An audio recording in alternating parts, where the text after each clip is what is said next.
కులం అనే దానికి ప్రభావితం అయిపోయాం. అది మన సంస్కృతిలో ఒక అంతర్భాగంగా వచ్చేసింది. తల్లిదండ్రుల రూపేనానో, పెళ్లిళ్ల రూపేనా, ఏదో విధంగా కావచ్చు. కొంతమందికి ఫీలింగ్ ఎక్కువ ఉండొచ్చు, కొంతమంది తక్కువ ఉండొచ్చు. బట్ ఏదో ఒక విధంగా ఎక్కువ ఫీలింగ్ తోనో తక్కువ ఫీలింగ్ తోనో, తప్పకో కావాలనో దాన్ని పాటిస్తాం మనం పెళ్లిళ్ళప్పుడు, ఆయా సందర్భాల్లో. మనోడు, మన పదజాలం. కులం అనేది తప్పు అని మనకు తెలుసు కాబట్టే మనం కులం అనే దానికి ఈవెన్ క్రైస్తవ వర్గంలో కూడా కొన్ని కోడ్ లాంగ్వేజ్ పెట్టుకున్నాం. ఈనాడు రిక్షా, ఈనాడు జ్యోతి. అంటే ఈనాడులో 3 అక్షరాలు ఉంటాయి, జ్యోతిలో 2 అక్షరాలు ఉంటాయి. అందుకని 2, 3. సైకిల్ రిక్షా అంటే డైరెక్ట్ గా కులం గురించిన ప్రస్తావన ఉండదు. అది మన చుట్టుపక్కల దోబూచులాడుతానే ఉంటది. కానీ కోడ్ లాంగ్వేజ్, సంకేత పదజాలం ఎక్కువగా వాడతాం మనం. ఎందుకో తెలుసా? అది ఏం చూపిస్తుందంటే మనం తప్పు చేస్తున్నామని తెలిసే చేస్తున్నాం అనమాట. అందుకే ఈ కప్పిపుచ్చుకోవడం. నాకు తెలిసిన ఒక అక్క గుంటూరు ఏసీ కాలేజీలో చదువుతున్నప్పుడు వాళ్ళ నాన్నగారు ఇంజనీర్ గా, ఎగ్జిక్యూటివ్ ఇంజనీర్ గా చేసి, ఆ తర్వాత ఆయన సూపరింటెండెంట్ ఇంజనీర్ చేసి ఇరిగేషన్ డిపార్ట్మెంట్ లో రిటైర్ అయ్యారు. ఆయన ఎగ్జిక్యూటివ్ ఇంజనీర్ గా ఉన్నప్పుడు ఈవిడ ఏసీ కాలేజీలో చదువుతుంది. అడిగారంట కాలేజీలో, మీరు లాయర్లా డాక్టర్లా అని అడిగారంట. ఇది ఇంకో కోడ్ లాంగ్వేజ్. ఆ అమ్మాయికి పాపం తెలియదు. కాదు మేము ఇంజనీర్లు అనిందంటే అమ్మాయి. లాయర్లు అంటే ఒక అర్థం, డాక్టర్లు అంటే ఇంకొక అర్థం. అంటే దీన్ని ప్రభువు చాలా కుండబద్దలు కొట్టినట్టు ఏమన్నా అంటే వేషధారణ అన్నాడు. అంటే బయటికి మాట్లాడేది ఒకటి, చేసేది ఇంకొకటి. సో కనుక మనం ఏంటంటే దయచేసి చాలా నిష్పక్షపాత వైఖరితోటి ఆలోచిస్తూ, విశ్లేషిస్తూ, వినడానికి, నేర్చుకోవడానికి మనం ప్రయత్నం చేద్దాం. కులం అనేటువంటి మాటకి ఇంగ్లీష్ లో క్యాస్ట్ అని మనం వాడతాం. ఇది కాస్టా అనేటువంటి పోర్చుగీసు భాష నుంచి వచ్చింది. వాళ్ళు వచ్చినప్పుడు భారతదేశంలో ఉన్నటువంటి ఈ కుల వర్గాలని చూసి మొట్టమొదట ఆ పదం ఉపయోగించారు వాళ్ళు. అంటే ఫ్యామిలీ అని, జాతి అని, వర్గం అని దాని అర్థం అన్నమాట కాస్టా అని. సో పోర్చుగీస్ వాళ్ళు మొట్టమొదటి, అంటే దాదాపు 16వ శతాబ్దం టైంలో, అంటే ఈస్ట్ ఇండియా కంపెనీ, పోర్చుగీస్ వీళ్ళంతా ఆల్మోస్ట్ కొద్దిగా తేడాతో భారతదేశానికి రావడం జరిగింది. బెంగాల్లో కొంత భాగం పోర్చుగీస్ వారు పరిపాలించారు, కొంత భాగం బ్రిటిష్ వారు పరిపాలించారు. మనకు చరిత్ర తెలిసిందే. సో వాళ్ళు మొట్టమొదట ఈ పదాన్ని పిలవడం మొదలు పెట్టారు, క్యాస్ట్. ఆ విధంగా ఈ క్యాస్ట్ అనే మాట వచ్చింది అనమాట. నిజానికి పోర్చుగీస్ వాళ్ళు వచ్చినప్పుడు పుట్ల ఇది ఆల్రెడీ ఉంది. మన పరిస్థితి చూసి వాళ్ళు పెట్టిన పేరు అది. మీరు టీచర్ ని చూసి నిక్ నేమ్ పెడతారు కదా, ఆ టైప్ లో వాళ్ళు పేరు పెట్టారు అన్నమాట. నిజానికి దీని అసలు పేరు ఏంటంటే వర్ణం. కొంచెం బ్రాహ్మణులు వాళ్ళు వాడుతూ ఉంటారు, మీదే వర్ణం అంటారు అన్నమాట. మీదే గోత్రం అంటే మళ్ళీ ఫ్యామిలీ అనే. ఓన్లీ బ్రాహ్మిన్స్ ఎక్కువగా చూస్తూ ఉంటారు పెళ్లిళ్ళకి ఇచ్చేటప్పుడు. అంటే ఒకే గోత్రంలో వాళ్ళు పెళ్లి చేసుకోకూడదు, మంచిగా పిల్లలు పుట్టరు అనే ఒక అభిప్రాయం. వర్ణం అంటే మనందరికీ తెలిసిందే, రంగు. ఈ మధ్య డర్బన్ కాన్ఫరెన్స్ లో ఈ రేసిజం మీద ఒక పెద్ద సదస్సు జరిగింది, ఇంటర్నేషనల్ సదస్సు జరిగింది.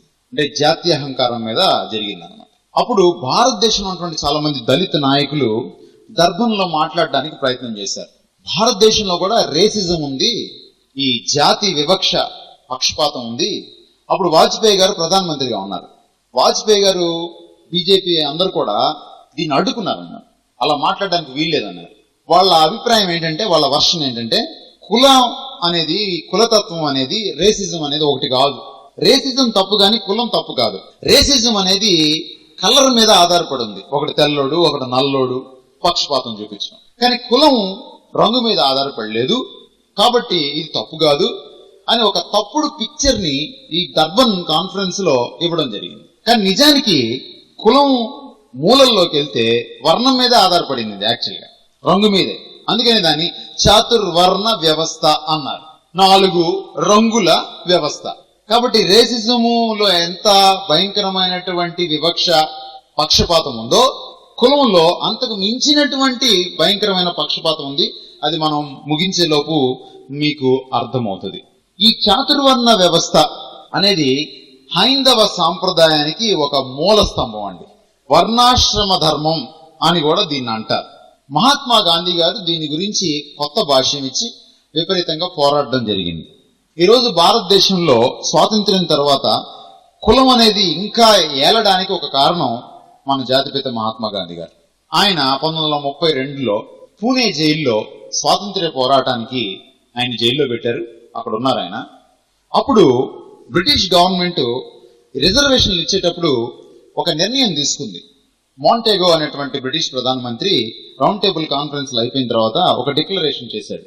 ఏమన్నాడంటే ఆయన కులం లేకుండా రిజర్వేషన్ అప్లై చేయాలని, ప్రతి వెనుకబడిన వాడికి అప్లై చేయాలని ప్రయత్నం జరిగింది.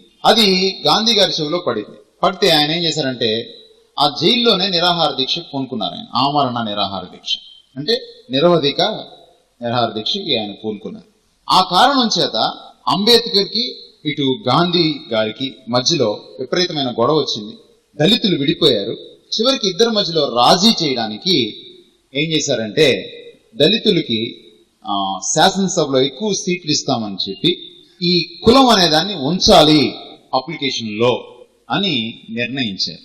అప్పుడు గాంధీ గారు ఒక స్టేట్మెంట్ చేశారు. ఆయన ఏమన్నారంటే కులం అనేది తీసేస్తే హిందూయిజం అనేది లేదు, కులం హిందూయిజానికి మూల స్తంభము.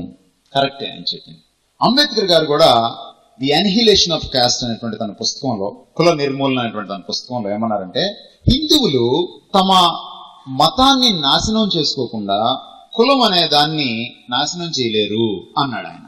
హిందువులు తమ మతాన్ని నాశనం చేసుకోకుండా కులం అనే దాన్ని నాశనం చేయలేరు. అంటే మనం కూర్చున్న చెట్టుకమును మనమే నరుక్కున్నట్టు. ఎవరు మనం అంటే మనం కాదు, హైందవులు. సో కులాన్ని కాదు అని అంటే హైందవ మతం కూలిపోతుంది. అది ఏంటో మీకు మనం ముందుకెళ్లే కొద్దీ అది ఎక్కడెక్కడ హైందవ మత సిద్ధాంతంతో అది అవినాభావ సంబంధం కలిగి ఉందో మీకు అర్థమవుతుంది. కాబట్టి ఇది హైందవ సాంప్రదాయం అనే దాన్ని మొదట మనం గుర్తించాలి. చతుర్వర్ణ వ్యవస్థ ప్రకారం సింపుల్ గా చెప్పాలంటే మొదటివాడు బ్రాహ్మణుడు, తర్వాత క్షత్రియుడు, తర్వాత వైశ్యుడు, తర్వాత శూద్రులు వచ్చారు. ఈ శూద్ర జాతిలో కూడా ఇంక్లూడ్ కాని వాళ్ళు, చేర్చని వారిని పంచములు, అధములు, చండాలులు ఇలా అన్నారు. శూద్రుల వరకు టౌన్ లో జీవించవచ్చు, ఊర్లో జీవించవచ్చు. అంటే బ్రాహ్మణ, క్షత్రియ, వైశ్యులతో పాటు శూద్రులు కూడా టౌన్ లో జీవించవచ్చు. కానీ టౌన్ లో కూడా జీవించకుండా టౌన్ బార్డర్స్ లో, ఊరి పొలిమేరలలో మాత్రమే జీవించాలి, లోపలికి రాకూడదు, ఊర్లో ఉన్న బావిలో నీళ్లు తెచ్చుకోకూడదు. ఇలాంటి అంటరాని వాళ్ళుగా ఉండవలసిన వాళ్ళని అవుట్ కాస్ట్ అంటాం. వాళ్ళు శూద్రులు కూడా కాని వాళ్ళు. ఇది భారతదేశ చరిత్ర. ఇప్పుడు కులం అంటే ఏంటి, దాని చరిత్ర ఏంటి, పుట్టుకురవతరాలు ఏంటి మనం చూద్దాం. హైందవ ధర్మం ప్రకారం వంశపారంపర్యంగా సంతరించుకున్నటువంటి సమాజంలో ఉన్నటువంటి ఒక స్థానాన్ని కులం అంటారు. మీ చేతుల్లో లేదది. పుట్టడం ఎవరి చేతుల్లో ఉందా? ఎక్కడ పుట్టాలనేది ఎవరి చేతుల్లో ఉందండి? లేదు. కులం ఏం చెప్తుందంటే నీ పుట్టుకను బట్టి కులం వస్తుంది అంటది. పుట్టిన తర్వాత కులం మార్చుకోవడానికి కుదరదు. మతం మార్చుకోవచ్చు కానీ కులం మార్చుకోవడానికి వీలు కాదు. పుట్టుక నిర్దేశిస్తుంది కులాన్ని. కాబట్టి నేను ఏ కులంలో పుట్టాలో నా చేతుల్లో లేదు. ఎందుకని? నా కులాన్ని నిర్దేశించేది ఏంటి? పుట్టుక. కాబట్టి కులాన్ని ఎలా నిర్వచించవచ్చు అంటే హైందవ ధర్మం ప్రకారము, అది చాలా ఇంపార్టెంట్, వంశపారంపర్యంగా నేను తెచ్చిపెట్టుకున్నటువంటి సామాజిక స్థితి, సొసైటీలో నాకున్నటువంటి స్టేటస్ ని కులం. అందుకని మీరు ఏదైనా కొత్త ఊరికి వెళ్ళినప్పుడు ముందు మీ పేరు అడుగుతారు. మీకు తెలియని వాళ్ళు అనుకోండి మీరేమిట్లు అని అడుగుతారు. తెలిసిన వాళ్ళు కొంచెం మొహమాట ఉన్న వాళ్ళు అనుకోండి ఇంటి పేరు అడుగుతారు. అఫ్ కోర్స్ క్రైస్తవులు ఇంటి పేరు అడగక్కర్లేదు, ఇప్పుడు చర్చి పేరు అడిగితే చాలు. మన స్థితి అది. లేదా ఇంకో రకంగా చెప్పాలంటే సాంఘిక తారతమ్యాలకు సంబంధించినటువంటి ఒక మొండి వ్యవస్థ కులం. అది మొండి వ్యవస్థ అని ఎందుకన్నాననేది మీకు తెలుసు. దాన్ని వంచడానికి మీరు ప్రయత్నం చేస్తే చాలా ప్రాబ్లమ్స్ వస్తాయి. అసలు ఎలా పుట్టింది కులం అంటే కొంతమంది కొన్ని విధాలుగా చెప్తారు. భారతదేశంలో కళ్ళబుల్లి కబుర్లు చెప్పి కవరింగ్ ఇవ్వడంలో చాలా గొప్ప వాళ్ళు మనవాళ్ళు. సిఎస్ఐ ఎక్కువ. ఇక్కడ సిఎస్ అంటే చర్చి కాదండి, కవరింగ్ సొసైటీ ఆఫ్ ఇండియా. ఇది ఏంటయ్యా వీళ్ళు చేసే కవరింగ్ అంటే రెండు విషయాలు చెప్తారు వీళ్ళు. ఒకటి ఏంటంటే నాగరిక సమాజంలో శ్రమ విభజన, అంటే ఎవడి పని ఎవడు చేస్తే బాగుంటది, శ్రమ విభజన కోసం కులం వచ్చిందే కానండి, కులం అసలు మొదట బాగా మొదలైందండి, మంచికి మొదలైందండి, తర్వాత చెడిపోయిందండి అని చెప్తారు. మీకు చాలా మంది చెప్పుంటారు, ఇందుకు మీరు సాక్షులు. ఏమండి, అవునా కదా? ఎస్. సర్వసాధారణంగా ఈ డైలాగ్ వస్తుంది. అంటే చెడుని కూడా మంచి చేసే ప్రయత్నంలో, తిమ్మిని పమ్మి చేసే ప్రయత్నంలో మసిపూసి మారేడుకాయ చేయడంలో మనం దిట్టలం. కాబట్టి ఏం చెప్తారంటే ఈ మాట చెప్తారు, అది అబద్ధం, సత్యం కాదు. నిజం అంటే ఇప్పుడు నేను చెప్తాను మీకు. రెండవది ఏమంటారంటే కొంతమంది బ్రాహ్మణులు, వయసులు, ఇట్లా కొంచెం అగ్రకులాలకు సంబంధించిన వాళ్ళు ఏమంటారంటే రక్త స్వచ్ఛత కాపాడుకోవడానికి, అంటే రక్తం మలినం అవ్వకూడదు, ఎవడి జాతి వాడికే ఉండాలి. కాబట్టి బ్రాహ్మణుడు వచ్చి బ్రాహ్మణేతరుడు అయినటువంటి, లేకపోతే శూద్ర కులం వాడిని, లేకపోతే నిమ్న జాతి అయిన వాడిని పెళ్లి చేసుకుంటే పాడైపోద్ది రక్తం. అంటే వీడి రక్తం ఏదో చాలా ప్యూరు, వాడి రక్తం ఏదో కాస్త చాలా తక్కువ. నిజానికి బ్లడ్ బ్యాంక్ వెళ్తే అక్కడ ఎక్కువ మంది రక్తం ఈ నిమ్న కులాల రక్తమే ఉంటది. వీడికి ఆపరేషన్ చేసేటప్పుడు నిమ్న కులాల రక్తం ఎక్కిస్తాడు. అసలు ఇది తెలియదు, తెలిసినా తప్పదు. రక్తం మీకు కావాలంటే మీ కులం వాడిని తెచ్చుకుంటే కుదరదు, మీ గ్రూప్ వాడిని తెచ్చుకోవాలి. ఓ పాజిటివ్, బి పాజిటివ్, మా కులమే సార్, మా రక్తమే అంటే కుదరదు, చస్తావు. వేరే వాడి రక్తం ఇస్తే చస్తాం, అంతే జరిగేది. కాబట్టి కులాన్ని బట్టి రక్త నిర్ధారణ లేదు. వీళ్ళేం చెప్తున్నారు, రక్త స్వచ్ఛతను కాపాడడానికి కోసం మేము ఏ జాతి ఆ జాతి పెళ్లిళ్ళు చేసుకోవాలి, విడివిడిగా ఉండాలని మేము చెప్తున్నాం అని అంటారు అన్నమాట.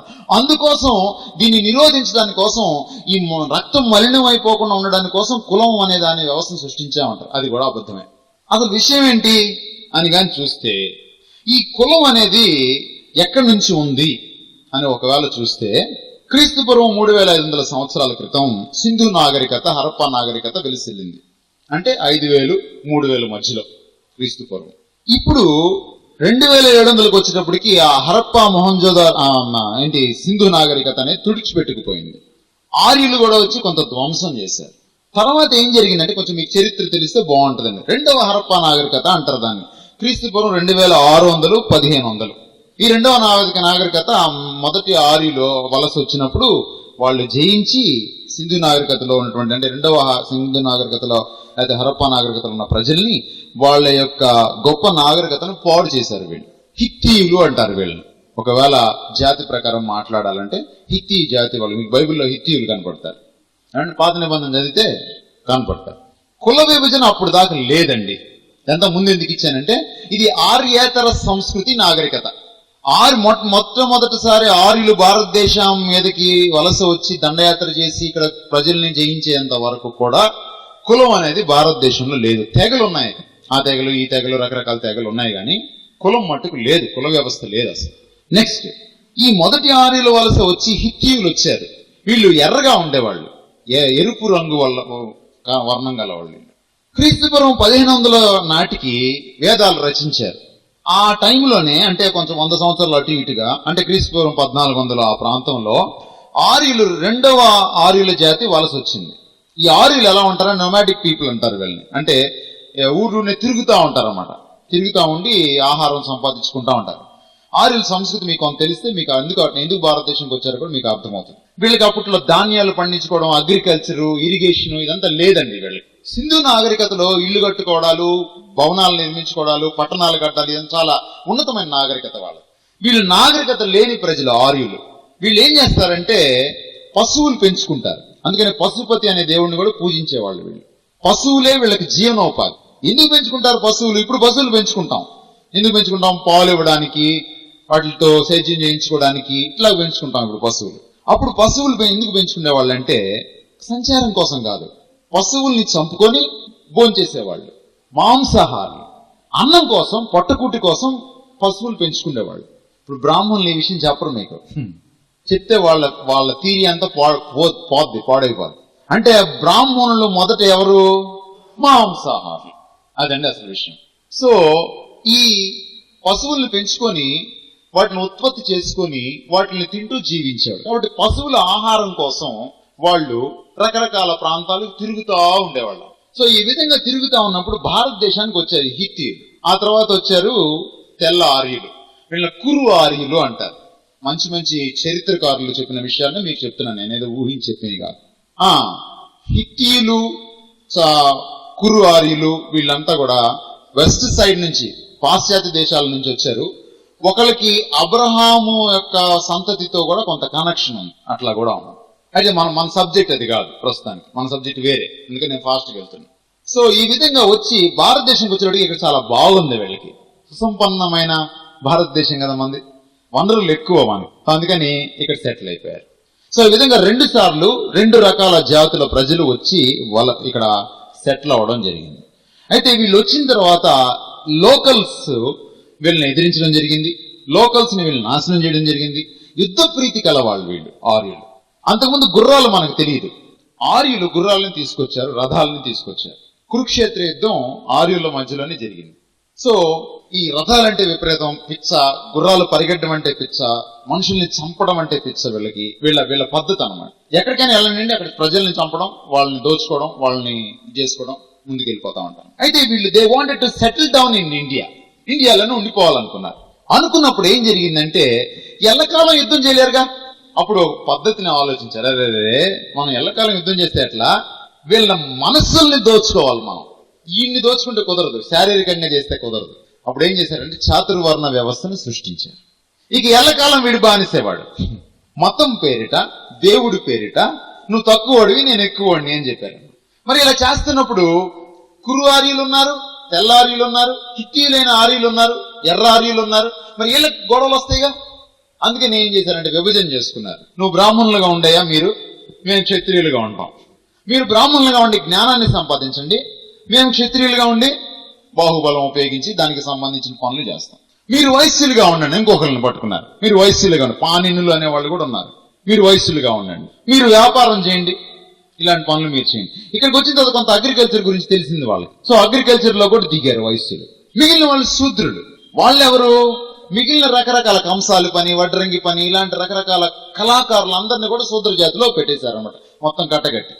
ఇంకా మిగిలిన బూడిగం బాడిగం చేసే వాళ్ళందరినీ కూడా అసలు ఈ 4 వర్ణాల వ్యవస్థ కాదురా, మీరు ఇందులోకి రావడానికి కూడా మీకు అర్హత లేదు అని అవుట్ కాస్ట్లుగా వాళ్ళని వెలివేసిన వారుగా పెట్టడం జరిగింది. సో ఈ విధంగా చాతుర్వర్ణ వ్యవస్థ అనేది ఏర్పడిందండి. ఆర్యుల గురించినటువంటి ఆధారాలు ఏదైనా దొరకాలంటే వేదాలు చదవాలి, ఎందుకంటే వేదాలు వాళ్ళే రాశారు, రైట్? సో కాబట్టి 2 ప్రధాన ఉద్దేశాలు. మనం వేదాలకు కూడా వెళ్తాం, చూస్తాం అసలు దీనికి మూలం ఏంటో ఉందని. జయించిన భారతీయుల్ని, స్థానిక భారతీయుని ఎల్లకాలం ఆర్యులు తమ చెప్పు చేతుల్లో ఉంచుకోవడం ఒక ఉద్దేశం, కుల వ్యవస్థ సృష్టించడం. రెండవ ఉద్దేశం ఏంటంటే జాతి స్వచ్ఛత కాపాడుకోవడం.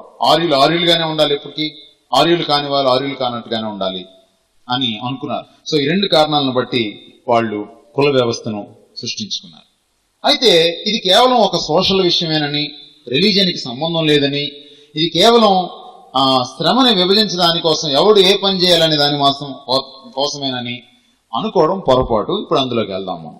నేను ఇందాక చెప్పినట్టుగా హైందవ మతానికి మూల స్తంభాలు 4 వేదాలు, మనందరికి తెలిసిన విషయమే. 4 వేదాల్లో అతి ప్రాచీనమైన వేదం ఋగ్వేదం. ఋగ్వేదాన్ని మ్యాక్స్ ముల్లర్ ట్రాన్స్లేట్ చేశాడు. 1900 లోపే ఆయన ట్రాన్స్లేట్ చేశాడు. 1823 నుంచి 1900 దాకా జీవించినటువంటి మహా స్కాలర్ ఆయన.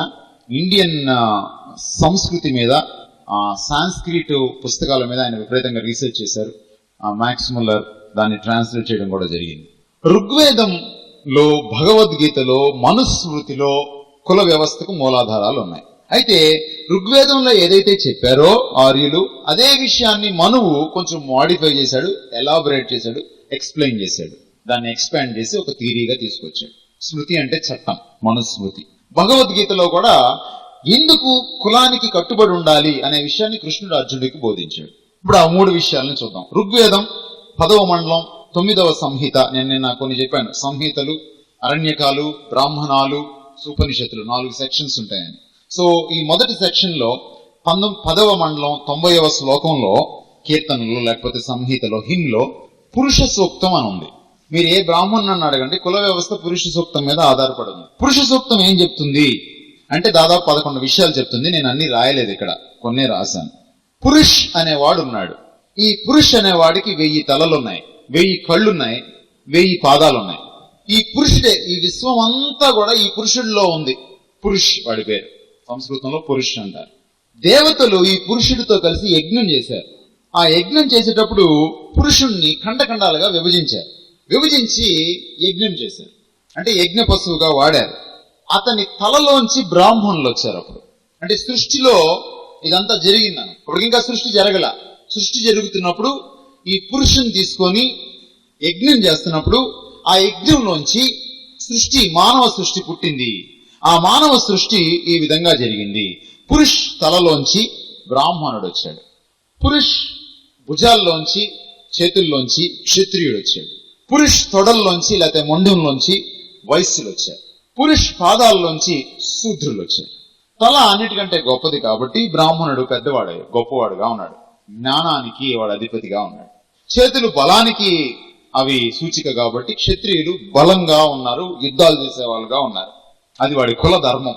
తొడల్లోంచి వచ్చారు కాబట్టి అది స్ట్రెంగ్త్ కి, కాయ కష్టానికి గుర్తు కాబట్టి వాళ్ళు కాయ కష్టం చేసి, వ్యవసాయం చేసి, బిజినెస్ చేసి, ట్రేడ్ ని, ఎకానమీని డెవలప్ చేసే వాళ్ళుగా ఉన్నారు.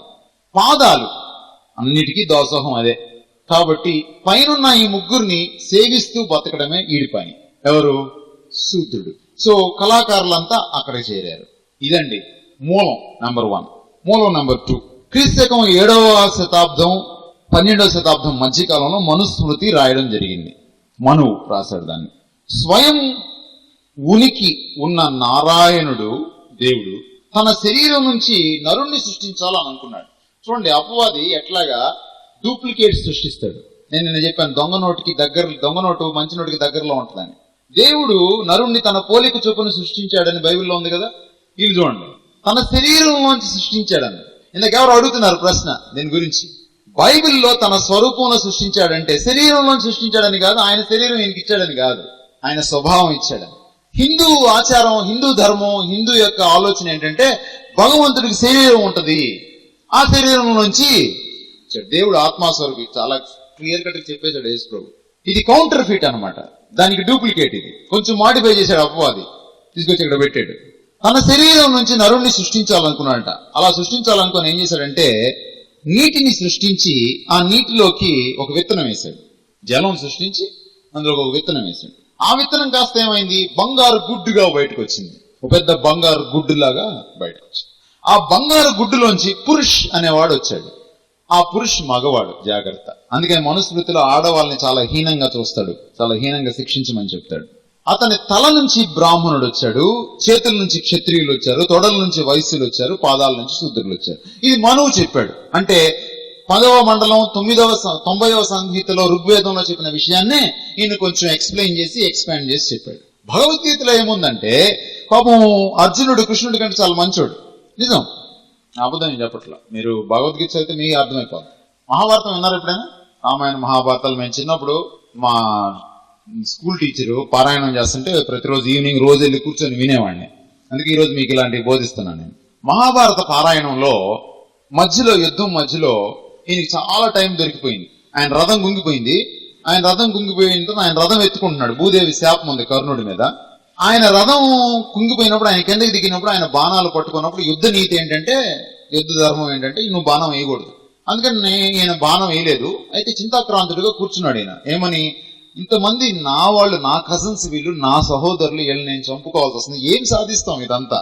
అప్పుడు కృష్ణుడు అరే వీడు ఎక్కడ యుద్ధం చేయడం అని భయపడి వాడిని ఉసికొల్పడానికి ఏం చేశాడంటే గీతోపదేశం చేశాడు. అందుకని భగవద్గీత అహింసావాదాన్ని బోధించదు. గాంధీ భగవద్గీత చదివాడు, బైబిల్ చదివాడు. నేను భగవద్గీత నుంచి చాలా నేర్చుకున్నాను అన్నాడు. అవుతుంది, ఏం లేదు. అహింసావాదం ఆయన బైబిల్లోంచి వచ్చింది. హింసావాదం ఇది. నేను చంపనయ్యా అన్నాడు ఈయన, నువ్వు చంపాలి అన్నాడు ఈయన. ఏంటో చెప్తా, దానికి కులానికి ఉన్న సంబంధం. అప్పుడు కృష్ణుడు ఒక మాట చెప్పాడు. ఏమన్నాడంటే ఇది కర్మయోగం రా అన్నాడు. కర్మయోగం అంటే, కర్మ అంటే తెలుసు కదా మనకి, క్రియ. కర్మయోగంలో ఏంటంట, ప్రతివాడు తన విధిని నిర్వర్తించాలి, తన డ్యూటీని చేయాలి. ఇది నీ ధర్మం. క్షత్రియుడిగా, క్షత్రియ కులస్థుడిగా నీ ధర్మం. ఒకటి ధర్మాన్ని ఇంకోటి చేయకూడదు. అంటే బ్రాహ్మణుడి ధర్మాన్ని క్షత్రియుడు చేయకూడదు, క్షత్రియుడి ధర్మాన్ని శూద్రుడు చేయకూడదు. కాబట్టి ఎవడి ధర్మాన్ని వాడు చేయాలి. ధర్మాన్ని చేసినప్పుడే కర్మ ద్వారా భగవంతుడిని తెలుసుకోగలుగుతాం, ముక్తి పొందుతాం. అయితే ఆ ధర్మం కులం నిర్ణయిస్తుంది. నీ కులం ఏంటి? క్షత్రియ కులం. నువ్వు దిగాలు పడి కూర్చుంటే బాణం అయినంటే ఎట్లా రా నాయన, ఇది నీ కర్మ, తప్పు లేదు అని బోధించాడు. ఈ మధ్యకాలంలో నేను గుడ్ ఫ్రైడే రోజున మన విజయనగరంలో ఒక ప్రోగ్రామ్ లో మాట్లాడుతా ఉన్నాను. చాలా మంది బ్రాహ్మణులు కూడా వచ్చారు. హైందవులకి మీటింగ్ పెట్టారు. ఈ పునర్జన్మ వీటి గురించి మాట్లాడుతూ ఉన్నప్పుడు ఒక చదువుకున్న ఆయన లేచి ఈ పునర్జన్మ గురించి మాట్లాడుతూ ఉంటే నేను చేసిన కామెంట్లకి ఆయన ప్రతిస్పందిస్తూ ఒక మాట అన్నాడు. నేను దోమ గురించి ఒక కామెంట్ చేశాను. ఆయన ఏమన్నాడంటే, సార్ దోమ వచ్చి మనల్ని కుడుతుంది, కుట్టినప్పుడు అది ఇంకా మళ్ళీ ఫర్దర్ గా మంచి చేయడానికి వీల్లేదు, మీరు చంపేస్తున్నారు వెంటనే అని అంటున్నారు. కానీ దోమ మంచి చేస్తుంది సార్, దోమ విధి అది, దాని పుట్టుకలో దాని డ్యూటీ అది, దాని జన్మ ప్రకారం అది కుట్టి బతకాలి మనిషిని, కాబట్టి అది మంచి చేస్తుంది అని అన్నాడు ఆయన. అప్పుడు నేను అన్నాను, మరి అయితే దోమని మీరు చంపుతున్నారా అని అడిగాను. నేను మిమ్మల్ని కుట్టినప్పుడు చంపుతారా అని అడిగాను. నేను చంపేస్తాను సార్ అన్నాడు. మరి మంచి చేసిన దోమని మీరు చంపకూడదు కదా, తప్పు కదా అన్నాను నేను. ఆయన ఏం మాట్లాడలేదు, కాసేపు ఆగిపోయాడు ఆయన. అప్పుడు నేను అన్నాను, దోమ మంచి చేసింది, తన పుట్టుక ప్రకారం విధిని నిర్వర్తించింది, కానీ మీరేమో దోమని చంపేశారు, దాని విధిని నిర్వర్తించకుండా చేశారు మీరు. కాబట్టి ఇప్పుడు మన జాతి గొప్పదా, దోమ జాతి గొప్పదా అని అడిగాను. అంటే ఈ హైందవ మతంలో ఈ రీఇన్కార్నేషన్, జన్మ తర్వాత జన్మ ఉంది, జన్మ తర్వాత జన్మ ఉంది, ఈ జన్మలో ఈ కులంలో పుడతావు, ఆ కులం నీ యొక్క డ్యూటీని నిర్వర్తిస్తుంది, ఆ డ్యూటీ తప్ప వేరే డ్యూటీ నువ్వు చేయకూడదు అనేటువంటి కాన్సెప్ట్ ఉందని, దాన్నే భగవద్గీతలో కృష్ణుడు అర్జునుడికి బోధించడం జరిగింది. దాని కర్మయోగం అంటాం. తర్వాత ఈ విధంగా మనం కానీ చూసుకుంటా వెళ్తే ఈ 3 విషయాల్ని ఇప్పుడు మీ దగ్గరికి నేను వద్దాం అనుకుంటున్నా. ఇందాక వాస్తులో నేను మాట్లాడినట్టుగా ఇప్పుడు కులం క్రైస్తవానికి సరిపోయేదా సరిపోదా మీరు చెప్పండి నాకు. ఏమండి, క్రైస్తవ్యం పునర్జన్మ నమ్ముతుందా? క్రైస్తవ్యం పునర్జన్మ నమ్ముతుందా? అంటే ఈ పునర్జన్మ గురించి మాట్లాడుతున్నాను నేను. అంటే యోహాను సువార్త 3వ అధ్యాయంలో పునర్జన్మ గురించి మాట్లాడట్లా. ఈ పునర్జన్మ నమ్ముతుందా? బైబిల్ ఉందని చెప్తుందా? మనిషి చనిపోయిన తర్వాత ఏమవుతాడు? శరీరం ఏమవుతుంది? మన్ను అయిపోతుంది. ఆత్మ ఆ తర్వాత తీరు. అది క్రైస్తవ విశ్వాసం. కులాన్ని నమ్మినోడు తర్వాత మళ్ళీ పుడతానని నమ్ముతున్నాడు. మానవ కోటికి ఇదియే విధి అన్నాడు. మానవ కోటి అందరికి ఒకటే విధి అట సొలొమోను చెప్పాడు. కానీ మనకి ఇక్కడ ఏంటి? కులంలో ఉన్నవాడికి విధి ఇది. కులాన్ని బట్టి విధి మారిపోద్ది మనకి ఏంటి భారతదేశం. So this is not biblical. ఇది వాక్యానుసారమైంది కాదు. నౌ కులం గురించి కొన్ని విషయాలు చూసి ఆ తర్వాత మళ్ళీ ఈ భగవద్గీత దగ్గరికి అవి చెప్తున్నటువంటి విషయాల దగ్గరికి నేను వస్తాను. కులతత్వం వల్ల ఈ రోజు మనం కొని తెచ్చుకున్నటువంటి కొన్ని పర్యవసానాలు ఏంటి? కులం ఏం చెప్తుందంటే వీడు నీచ కులంలో పుట్టాడు, వీడు మంచి కులంలో పుట్టాడు అని విభజన చేస్తుంది కులం. అవునా కదా? ఏమండి, చిన్నప్పటి నుంచి ఒక విషయం నేర్చుకున్నామండి మనం. బ్రిటిష్ వాడిని తిట్టడం నేర్పించారు మనకు బాగా. ఫస్ట్ క్లాస్ నుంచి కూడా ఈ బ్రిటిష్ వాడిని తిట్టడం మనకు బాగా నూరు పోసారు. అందులో ఒకటి ఏంటంటే వాడు విభజించి పాలించాడు అంట. ఎవరు వాడు? బ్రిటిష్ వాడు. Divide and rule. బ్రిటిష్ వాడు ఎప్పుడు వచ్చాడండి భారతదేశానికి? Aunty right 17th century onwards British వాడు ఇక్కడ ఉన్నాడు. ఈస్ట్ ఇండియా కంపెనీ ఇక్కడ ఉంది, దాని ఉనికి ఇక్కడ ఉంది. వాడు విభజించి పాలించాడని నువ్వు దూషిస్తున్నావు. కులతత్వం ఎప్పటి నుంచి ఉంది? మన చరిత్ర చూసాం. ఆర్యులు వచ్చిన దగ్గర నుంచి, అంటే 1500 క్రీస్తుపూర్వం 1500 దగ్గర నుంచి ఉంది భారతదేశంలో. కులం ఏం చేస్తుంది? విభజిస్తుంది. అసలు ముందు విభజించి పాలించింది ఎవరు భారతదేశంలో? బ్రాహ్మణుడు, ఆర్యుడు. వాడిని వెళ్ళగొట్టావు కదా. మరి వీడిని ఏం చేయాలి? యేసు మనకు నేర్పించిందంటే పాపిని ప్రేమించి పాపాన్ని ద్వేషించమని. బ్రాహ్మణుడిని ద్వేషిస్తే ఏం రాదు, బ్రాహ్మణుడి కుల వ్యవస్థను ద్వేషించాలి. కానీ మనం చేసే దౌర్భాగ్యమైన పని ఏంటో తెలుసా? వాడిచ్చిన కులాన్ని తీసుకున్నాం మనం, కానీ వాడింటే పడదు. మీరు ఏ దళిత్ మీటింగ్ కన్నా వెళ్ళండి, ఈ దౌర్భాగ్యత కనపడుతుంది మీకు. సంవత్సరంన్నర క్రితం ఒక దళిత్ మీటింగ్ లో అంబేద్కర్ జయంతిలో నేను ఇదే చెప్పాను వాళ్ళకి. By the grace of God వాళ్ళు తీసుకున్నారు, కొంత పాజిటివ్ గానే తీసుకున్నారు. దళితులు ఎందుకు బాగుపడట్లేదంటే భారతదేశంలో బ్రాహ్మణుల్ని ద్వేషిస్తారు, బ్రాహ్మణుడు ఇచ్చిన కులాన్ని ప్రేమిస్తారు. అందుకనే ఎస్సీల్లో ఈరోజు మళ్ళీ డివిజన్ వచ్చేసింది. వచ్చిందా? చంద్రబాబు నాయుడు డివిజన్ తీసుకొచ్చాడా? తెచ్చాడు. మనం ద్వేషించాల్సింది బ్రాహ్మణుని కాదు, కులాన్ని. ఈరోజు మనల్ని విభజన చేసింది. ఇది మొదటి పర్యవసానం. విభజించింది. అగ్రవర్ణం వాడు, నిమ్న వర్గం వాడు అనే కాకుండా, పెద్ద కులం, చిన్న కులం, నీచి కులం, ఉత్తమ కులం అనే కాకుండా, ఈ క్రైస్తవుల్లో కూడా, లేకపోతే తక్కువ కులం అని పిలువబడుతున్న వారిలో కూడా మళ్ళీ విభజన తీసుకొచ్చింది. అంటే మనలో మనకి సఖ్యత కూడా పీకేసింది కులం. అందుకనే చాలా భయంకరమైంది. రెండవది, కులం ఆత్మగౌరవాన్ని దిగదుడుస్తుంది. ఒకవేళ మనం వాళ్ళు చెప్తున్నట్టుగా ఏ నిమ్న కులంలో కానీ పుట్టుంటే, కులమే కదా మనకు గౌరవం ఇచ్చేది, కులమే మన పుట్టుకి గొప్పతనాన్ని తీసుకొచ్చేది. కాబట్టి ఇంక ఎప్పటికీ నీకు ఆత్మగౌరవం ఉండదు చచ్చిపోయేదాకా. మళ్ళీ చచ్చిపోయి నువ్వు బ్రాహ్మణుడిగా పుట్టాలి. ఇంకా ఆత్మగౌరవం ఎక్కడిది? ఒకడినేమో గర్వించేలాగా చేస్తుంది, ఇంకోడినేమో న్యూనతాభావంతో నేను మంచోడిని కాదు, నా పుట్టక మంచిది కాదు అని అనుకునేలాగా, న్యూనతాభావంలో కుంగిపోయేలాగా చేస్తుంది. సో వ్యక్తి ఎదగకుండా చేస్తుంది కులం. అర్థమవుతుందండి నేను చెప్తున్న విషయాలు? అర్థమవుతున్నాయి సార్? దయచేసి మీరు కనీసం తలకాయ ఊపండి.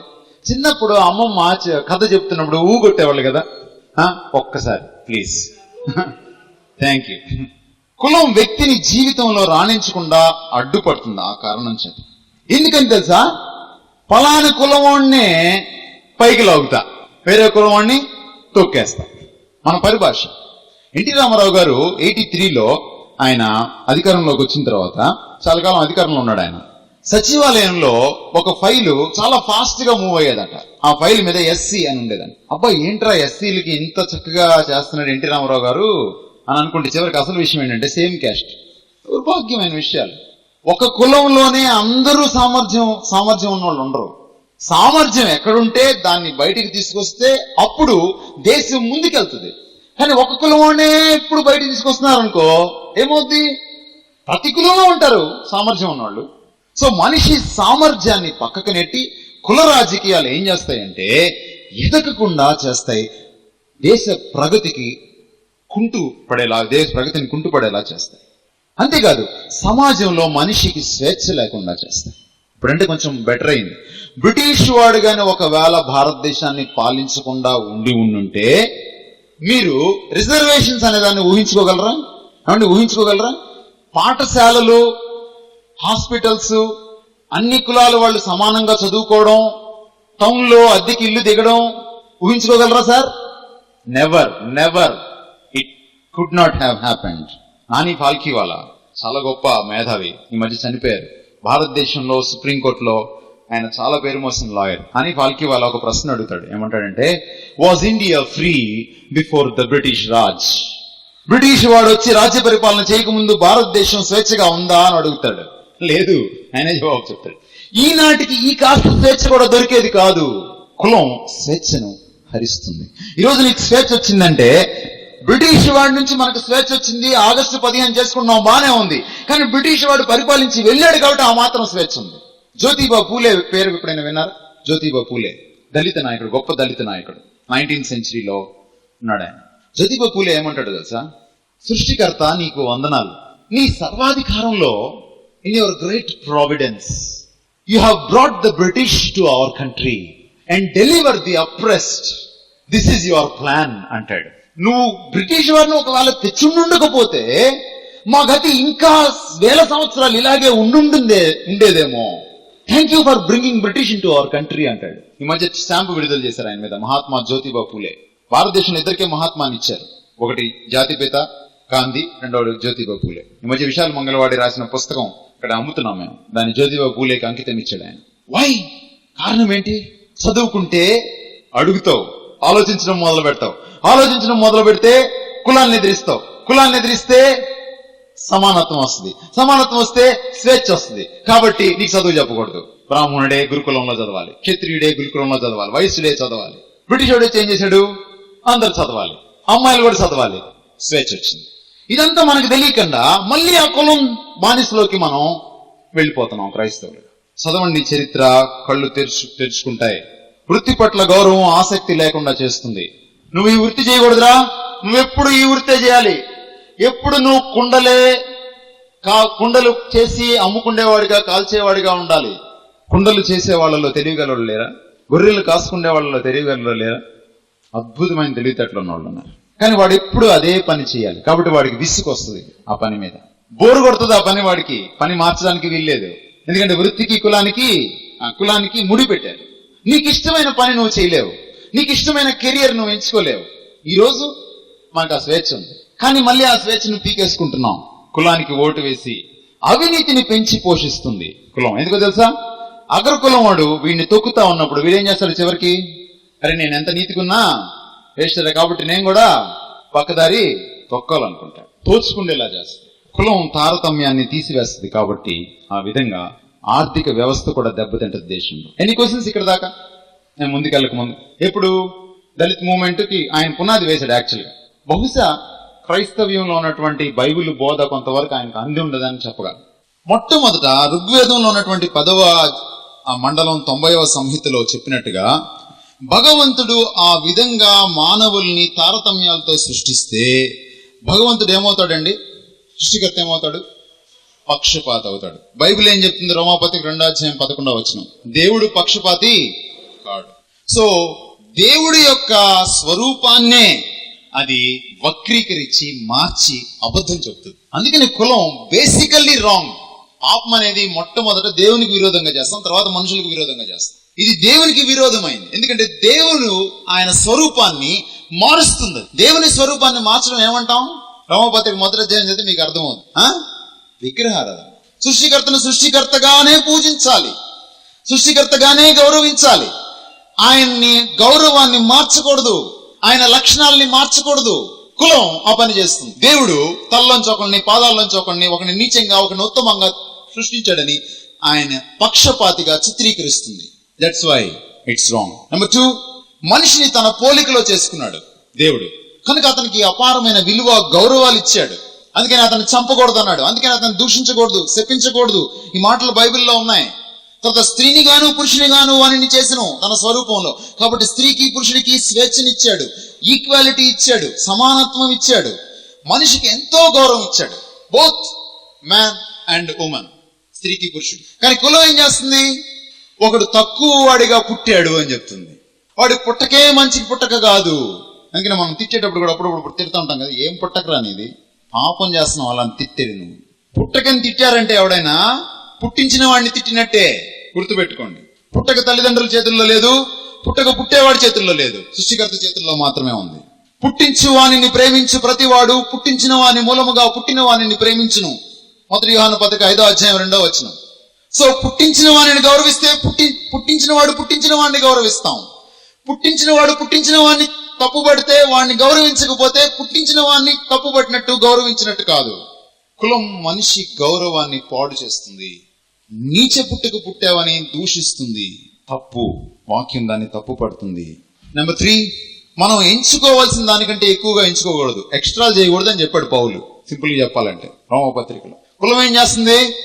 అగ్రవర్ణ కులస్తులు లేకపోతే అగ్రవర్ణానికి సంబంధించిన వాళ్ళు ఎట్లా ఫీల్ అవుతారు? మోరెత్తుకొని తిరుగుతుంటారు, ఇరుచుకొని తిరుగుతుంటారు. మిగిలిన వాళ్ళు ఎలా ఉండాలి? ఇలా వెళ్ళాలి. మధ్య చనిపోయారు పాపం పరిటాల రవి గారు. ఆయన ఇంటి మీద ఎవడన్నా వెళ్ళాలంటే చెప్పులు తీసేసి వెళ్ళాలంట. అక్కడ చెప్పులు తీసున్నారో చెప్పులు వేసుకుని ఉన్నాడో మనకు తెలియదు. ఆయన ఏంటా గర్వం? ఇద్దరిది ఒకటే పుట్టక కదా, ఇద్దరిని తన స్వరూపంలోనే చేశాడు కదా ప్రభు. కులం ఇలాంటి వాటిని పెంచి పోషిస్తుంది. గర్వానికి తార్కాణం, అది గర్వానికి మూలంగా ఉంటుంది. చూద్దాం కొన్ని విషయాల్ని. బైబిల్ మనుషులందరినీ సమానమని బోధిస్తుంది, కులం అసమానులు అని చెప్తుంది. బైబిల్ ఏం చెప్తుంది, కులం ఏం చెప్తుందో ఇప్పుడు చూద్దాము. మీ నోట్స్ చూడండి దయచేసి. స్త్రీ పురుషులు ఇద్దరిని దేవుడు తన పోలికలో సృష్టించాడు. నెంబర్ 1, ఆ విధంగా సమానత్వం ఇచ్చాడు. ఒక్క మనిషి నుంచే సమస్త జాతిని వచ్చింది కాబట్టి అందరి రక్తం ఒకటే. రక్త స్వచ్ఛత లేదిక, జాతిని కాపాడుకోవడం లేదిక. ఒక్క ఆదాము నుంచే అందరు వచ్చారు. ఒకడు తలలోంచి రాలేదు, ఒకడు పాదాల్లోంచి రాలేదు, సమానంగా వచ్చారు. సృష్టికర్త సమానంగా చేశాడు అందరినీ. అందరూ దేవుని పిల్లలు కావడానికి సమాన అవకాశం ఉంది. తన్ను ఎందరు అంగీకరించిరో వారికి అందరికీ. ఇందులో అన్ని కులాలు వస్తాయండి? వస్తాయా? మరి బ్రాహ్మణ కులం నుంచి ఎవడన్నా మార్మల్స్ పొందే వాడికి ఎందుకు పెద్ద పట్టం కట్టేస్తారు మీరు? ఏం చేస్తున్నాడు అతను? ఎవరు గొప్పతనం అది? బ్రాహ్మణుడు మార్మల్స్ పొందాడండి, బాగుంది, చాలా గొప్ప సాక్ష్యం సరైంది. ఏ విధంగా గొప్ప సాక్ష్యం? కులం గొప్పది కాబట్టి. దరిద్రమైన అలవాట్లు కదా. ఆడు పాపి మార్మల్స్ పొందకపోతే వాడికి నష్టం. అందరికీ సిలువ కావాలి. In what way he is great? No way. ఒక దళితుడు ఎంత పాపో, ఎంత సిలువ అవసరమో, ఒక బ్రాహ్మణుడికి అంతే విధంగా సిలువ అవసరం, అంతే పాపతను. ఫేవరెటిజం వద్దు, పక్షపాతం వద్దు, కులాన్ని బట్టి తివాచీలు పరవద్దు. యాకోబు చెప్పాడు ఆ విషయం. చర్చిలోకి వచ్చి కూర్చుంటప్పుడు ఒకడికి ఒక స్థానం, ఇంకోటికి ఒక స్థానం ఇవ్వద్దు. దీని వెనక కులతత్వం ఉంది. అందుకే చెప్తున్నా, అందరూ దేవుని ప్రేమకు పాత్రులే. యోహాను సువార్త 3వ అధ్యాయం 16వ వచనంలో ఏముంది? దేవుడు లోకమును ఎంతో ప్రేమించిన కాగా తన అద్వితీయ కుమారుని యందు విశ్వాసం ఉంచిన ప్రతివానికి, అండర్లైన్ దట్ వర్డ్, ప్రతివానికి. కులభేదం లేదు. అంగీకరించిన ప్రతివానికి 18వ వచనంలో ఉంది. ఇప్పటికే తీర్పు తీర్చబడి ఉంది. వాడు ఎంత పెద్ద కులం అయినా సరే, హూజ్ నీడ్ ఇట్ ఈస్. ఎవరి అవసరం సార్ అది? అతని అవసరం. No way. సమానం చేస్తుంది. సిలువ మనందరినీ సమానులుగా నిల్చోబెడుతుంది. సృష్టి, దేవుడు సృష్టించిన తీరు మనందరినీ సమానంగా నిల్చోబెడుతుంది. మనలో ఉన్న పాపం మనందరినీ సమానులుగా నిల్చోబెడుతుంది. ఏ భేదము లేదు, అందరూ పాపము చేసి. ఒకవేళ భారతదేశంలో ఆ వాక్యాన్ని రాయాలనుకోండి, ఎలా రాస్తారు? ఏ భేదము లేదు, అన్ని కులస్తులు కూడా పాపము చేసి. అవునా కదా? 3 things: the way God created us, the nature of man, and the need of the cross. దేవుడు మనం సృష్టించిన తీరు మనం సమానులం అని చెప్తుంది. మనందరం పాపం చేశాం కాబట్టి సమానులం అని చెప్తుంది. మనందరికీ సిలువ కావాలి కాబట్టి, వేరే మార్గం లేదు కాబట్టి సమానులం అని చెప్తుంది. మరి ఇంకా కులంకి తావేది? మరి ఎందుకు ఈరోజు చర్చి పేరు చెప్తే కులం పేరు ఎలా చెప్పగలుగుతున్నాం? సిగ్గుపడద్దా? నన్ను అడిగితే మనం గోని పట్టుకొట్టుకుని బూడిదేసుకుని ఉపవాసం ఉండాల్సిన సమయం వచ్చింది. దేనికోసమో కాదు. మీరు ఇలాగే కంటిన్యూ అయితే ఇకాబోధు జరుగుద్దా జరగదా ఇక్కడ చెప్పండి? ప్రభు వెళ్ళిపోడా మీ దగ్గర నుంచి?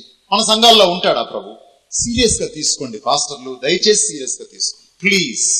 దేవుడు మొత్తకు ముందే దయచేసి ఎదుటి వారిని మనకు ఇంత యోగ్యులుగా ఎంచుకోమని ఉంది. అతిశయిస్తే కులంలో అతిశయించడానికి వీల్లేదు, ప్రభువునందే అతిశయించాలి. ఇప్పుడు చదివిన వాక్యాలన్నింటికీ కులం వ్యతిరేకంగా ఉందా లేదా చెప్పండి సార్? ఏమండి, మీరు ఒక్కొక్క వాక్యాన్ని తీసుకొని చూడండి, నేను చూపించిన ప్రతి దానికి వ్యతిరేకంగా ఉంది. ఏం చెప్తారో తెలుసా? కులానికి మోక్షానికి కూడా వాళ్ళు లింక్ పెడతారు. శూద్రుడట ఈ పైనున్న ముగ్గురిని సేవిస్తూ ఉంటేనట, ఆ సేవించేటప్పుడు చిత్తశుద్ధితో సేవిస్తేనట, నెక్స్ట్ జన్మలో ఇతగాడు బ్రాహ్మణుడిగానో క్షత్రియుడిగానో పుడతాడట. అప్పుడు వాడికి ఎక్కువ ఛాన్స్ దొరుకుద్దట పుణ్యం చేయడానికి. అప్పుడు దాకా వాడు చేసే పుణ్యం ఒకటే, పైన ముగ్గురిని సేవించే పుణ్యం, అంతే వాడు చేయగలిగిన పుణ్యం. అప్పుడట నువ్వు మంచి చేస్తేనట ఇక మళ్ళీ పుట్టవాడు. చూసారా? అంటే కులానికి రక్షణకు కూడా లింక్. ఎంత దౌర్భాగ్యం అయిపోయిందంటే కులం పేరిట చర్చిలు కడుతున్నారు. నాకు తెలిసిన ఒక చర్చ్ ఉంది ఒక ఊర్లో, కొంచెం పెద్ద కులం వాడినే స్పీకర్గా పిలుస్తారు అక్కడికి. ఆ చర్చిలో పెద్ద కులం వాళ్ళే మెంబర్లుగా ఉంటారు. ఆ ఏ కులం కూడా చెప్పడం నాకు ఇష్టం లేదు. పెళ్లిళ్ళకి వాళ్ళకే ఇచ్చుకుంటారు. ఎంత దౌర్భాగ్యకరమైన విషయం. God is looking at us. దేవుడు చూస్తున్నాడు. జీవం గల దేవుని చేతిలో పడటం చాలా భయంకరం. ఆయన స్వభావాన్ని కించపరిచిన, ఆయన సృష్టించిన తన పోలికలో ఉన్న మనిషిని కించపరిచిన దేవుడు ఊరుకోడు. Please please be careful. Any questions before I close? అలవాట్లలో వచ్చినటువంటి ఒక ఇబ్బందిని పడ్డానికి మనం ఇష్టపడలేమా? ఆఫ్టర్ ఆల్ ఎన్ని సాకులు బ్రదర్, మనోళ్ళు చెప్పే సాకులు అంటున్నాను నేను. ఈ సాకు నేను విన్నాను, వెనకేం కాదు. మా ఇంట్లో కులాంతర వివాహాలు జరిగాయి. ఇబ్బంది ఎప్పుడు వస్తుందో తెలుసా? అలవాట్లను బట్టి రాదు, వైఖరిని బట్టి వస్తుంది. మిషనరీకి వెళ్తాం ఇంకో చోటకి, అక్కడ అలవాట్లు వేరుగా ఉండవా? అమెరికాకి వెళ్తారు మీరు, మీ పిల్లల్ని పంపిస్తున్నారు అమెరికాకి, అలవాట్లు వేరుగా ఉండవా? ఇబ్బంది రావట్లేదా? డబ్బు సంపాదించాలిగా. మరి అక్కడైతే అలవాట్లు వేరుగా ఉన్నా పర్లా, సాకులు గది. ఒకవేళ నీకు నిజంగా ఇబ్బంది అయితే ప్రభు కోసం ఆ ఇబ్బంది పడలేవు. ఆయన ఎంత ఇబ్బంది పడ్డాడు నీకోసం? ప్లీజ్, ఎవరిని మోసం చేస్తాం సార్ మనం? ప్రభు హృదయాన్ని చూస్తాడు. నన్ను మోసం చేయగలరేమో, ఆయన చేయలేరుగా. కంకణం కట్టుకుందాం. మీ చేతుల్లో ఉన్నంత వరకు కులం పేరు ఎత్తడానికి వీల్లేదు, కులం డిస్కషన్స్ రావడానికి వీల్లేదు. నా దగ్గరికి ఒక తమ్ముడు వచ్చి, అన్నా ఒక మ్యాచ్ చూడన్నా, నేను పలానా అన్నా అన్నాడు. వెంటనే చెప్పాను అతనికి, ఈ పలానా అనేటట్టయితే నా దగ్గరికి రావద్దాను దయచేసి. Please take stand in different areas. అది మ్యారేజెస్ కావచ్చు, అది ప్రజల్ని రకరకాల లావాదేవీల్లో డీల్ చేసే విషయం కావచ్చు. అలా మనం చేసి ప్రాక్టికల్గా జీవించకపోతే ఈ ప్రపంచం నమ్మలేదు ప్రభువుని. ప్రపంచం వెళ్ళడం కాదు, ప్రపంచం ప్రభువుని నమ్మలేదు. అది అర్థం చేసుకోవాలి. కులానికి అతీతంగా ప్రభువు వలె మనం ఒకరినొకరు ప్రేమించుకున్నప్పుడు మనం ఆయన శిష్యులమని లోకం తెలుసుకుంది. అప్పుడే తెలుసుకుంది. లేకపోతే ఇంకా ప్రేమకు అర్థమేముంది చెప్పండి?